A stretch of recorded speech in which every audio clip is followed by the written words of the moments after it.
Welcome to sauce TV. నేను మీ ఆబిద్ హుసేన్. ప్రధానంగా తీసుకుంటే నెల్లూరు జిల్లాలో అంటే ఇటీవల ఏదైతే చలామణిలో ఉందో అది ఐపాక్ సర్వేనా కాదా అనేది తెలియదు, కానీ సోషల్ మీడియాలో చలామణిలో ఉన్న ఐపాక్ సర్వే అది డూప్లికేట్ ఐపాక్ సర్వేనా కాదా అనేది తెలియదు, కానీ మొత్తానికి ఆ సర్వే నివేదిక ఏ విధంగా ఉంది, ఆ సర్వేలో ఏం చెబుతున్నారు, వాస్తవాలు ఏ విధంగా ఉన్నాయి అనేటువంటి పరిస్థితి చూద్దాం.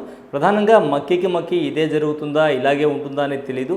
సో మొత్తానికి మేనిఫెస్టోని బేరీజ్ వేసుకోవడం జరుగుతుంది. ఎవరైనా ఓటర్ సదరు ఇటు వైఎస్ఆర్సీపీ ఇచ్చినటువంటి మేనిఫెస్టో ద్వారా మనం ఎంత లబ్ధి పొందుతాం, ప్రధానంగా నాకేం కావాలి, నేను ఎంత లబ్ధి పొందుతున్నాను, ఇదే ఈరోజు చూసేటువంటి పరిస్థితి ఎక్కువగా ఉంటుంది సదరు ఓటరు. సో ఇచ్చిన పథకాలు ఏవైతే ఉన్నాయో ఎవ్వరు కూడా అంటే గతంలో లాగా పరిస్థితి లేదు. ఇప్పుడు ఒకరు చెప్తే ఓటేసేటువంటి పరిస్థితిలో ఓటర్ ఎప్పుడు ఉండడు, లేడు కూడా. ఇప్పుడైతే అసలు లేడని చెప్పొచ్చు, ఎందుకంటే అందరూ కూడా విజ్ఞానవంతులే ఓటర్లంతా. సో బేరీజ్ వేసే పరిస్థితి ఉంది. ప్రతి ఒక్కరు కూడా తెలియని వాళ్ళు తెలుసుకుంటూ ఉన్నారు ఎలా ఉంటుంది ఏంటని.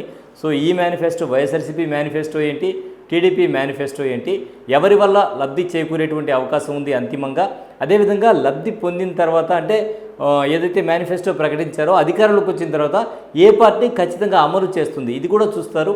ఇవన్నీ చూసిన తర్వాత మాత్రమే సదరు ఓటు వేసేటువంటి అవకాశం ఉంటుంది. కాబట్టి సో ఈ సర్వేలు అనేది జస్ట్ వాళ్ళు కొంతమంది అభిప్రాయాన్ని తీసుకొని చేసేటువంటి సర్వేలు మాత్రమే. సో ఇప్పుడు సోషల్ మీడియాలో చలామణిలో ఉన్న సదరు ఐపాక్ పేరుతో చలామణిలో ఉండేటువంటి సర్వే యొక్క నివేదిక నెల్లూరు జిల్లాకు సంబంధించి ఏ విధంగా ఉందో చూద్దాం. ఇప్పుడు అంటే ప్రస్తుతం ఏదైతే చలామణిలో ఉందో ఐపాక్ సర్వే అంటూ, ఇది ఐపాక్ నివేదిక కాదు కానీ ఆ సర్వే అంటూ చలామణిలో ఉండేటువంటి సర్వే ప్రకారం అయితే నేను చెప్తున్నాను. కావల్లో వైఎస్ఆర్సీపీ గెలిచేటువంటి అవకాశం ఉంది అనేటువంటిది ప్రచారంలో ఉంది. కానీ ఇక్కడ కావ్య కృష్ణారెడ్డికి కొంచెం ఎడ్జ్ అయితే మనకు కనిపిస్తుంది అనేటువంటి టాక్ అయితే ఉంది. మరి వైఎస్ఆర్సీపీకి ఇక్కడ ఎడ్జ్ ఉన్నట్టు ఐపాక్ ఇచ్చినటువంటి సర్వేలో చూపిస్తున్నారు. కోవూరు అలయన్స్ అని చెప్పి ఇక్కడైతే మనకు చూపిస్తున్నారు. ఎక్కువగా 1-2% మనకు గతంలో ఇచ్చినటువంటి కొన్ని సర్వేస్లో వైఎస్ఆర్సీపీకి ఎడ్జ్ ఉన్నట్టు మనకు తెలిసింది.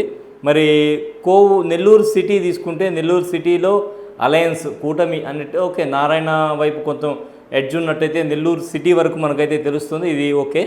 Nellore rural alliance okay, Nellore rural కూడా శ్రీధర్ రెడ్డికి ఎక్కువ ఉండేటువంటి అవకాశం కూడా ఉంది, అదే అయితే టాక్.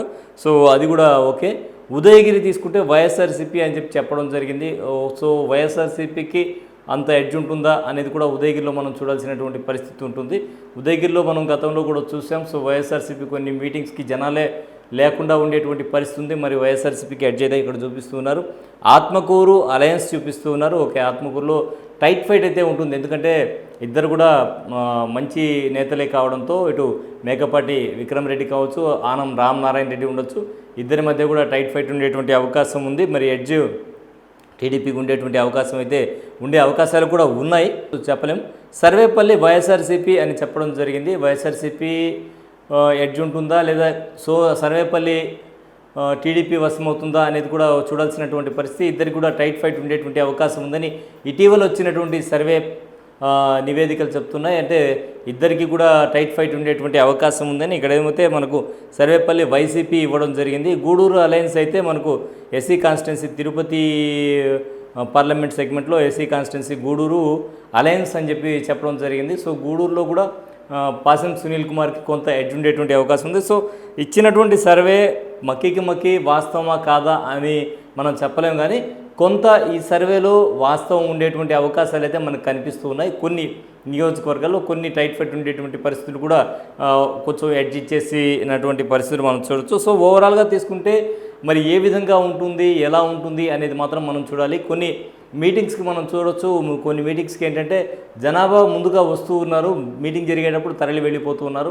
దీన్ని బట్టి ఎండవేడికి తరలి వెళ్ళిపోతున్నారా లేకపోతే పరిస్థితి ఏంటి అనేది అర్థం కావట్లేదు. సో ఓటర్ నాడి ఈరోజు మనం అర్థం చేసుకునేటువంటి విధంగా లేదు. ఓటర్ ఏమనుకుంటున్నాడు అనేది అయితే ఎవ్వరు కూడా ఊహించినటువంటి పరిస్థితి, ఎవరికి ఓటేస్తాడు ఏంటి అని. ఇంతవరకు మనకు కాంగ్రెస్ సింబల్ లేదు కాబట్టి ఒక రకంగా సాగింది. మరి కాంగ్రెస్ సింబల్ కూడా ఉంది కాబట్టి మరి ఇప్పుడు వైఎస్ఆర్సీపీకి ఏ విధంగా ఉంటుంది అనేది కూడా ఇక్కడ ప్రధానంగా ఆలోచించాల్సినటువంటి పరిస్థితి ఉంటుంది.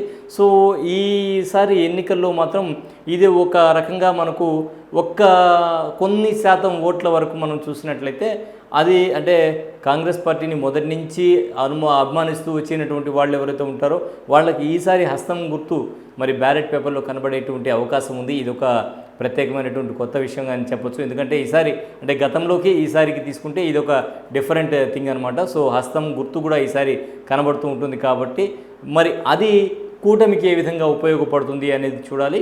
సో బీజేపీతో అలయన్స్ వల్ల మైనార్టీ ఓట్స్ ఎటువైపు వెళ్తాయనేది చూడాలి. సో దీని మీద ఓవరాల్గా మీ కామెంట్ ఏంటైతే కామెంట్ రూపంలో తెలియజేయండి.